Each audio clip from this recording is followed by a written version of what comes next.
কবিতার শিরোনাম ক্ষণস্থায়ী বসন্ত। হে বসন্ত, তুমি কেন এত ক্ষণস্থায়ী? কালবৈশাখীর তাণ্ডব, গ্রীষ্মের দাবদাহ গরম, বর্ষার স্যাঁতসেঁতে আবহাওয়া, শরতের অলসতা, হেমন্তের বিষণ্ণতা, শীতের কনকনে ঠান্ডার ভ্রুকুটি অতিক্রম করে তোমার প্রতীক্ষায় চেয়ে থাকি আমি সারা বছর ধরে।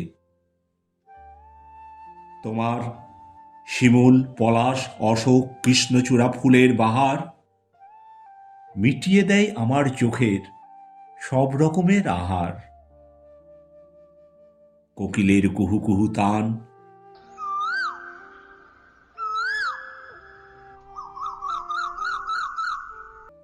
ভরিয়ে তোলে আমার মন। আমের মুকুলের সুমিষ্ট গন্ধ জুড়িয়ে দেয় আমার প্রাণ।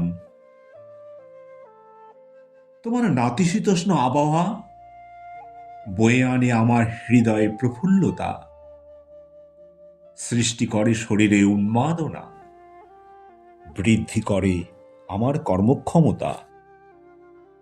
আমাদের জীবনে বসন্ত একবারই আসে, আবার ছেড়ে চলে যায় অজানার দেশে। যুগে যুগে বহু কবি সাহিত্যিক এ জগতে আসেন, আর তোমার ছোঁয়ায় সাহিত্যের ভাণ্ডার ভরে তোলেন। আমিও স্মরণ করি তাদের পশ্চাৎ পথ, সেখান থেকে পেয়ে যাই জীবনে চলার পথ। কলমে ও কণ্ঠে রবীন্দ্রনাথ সরকার।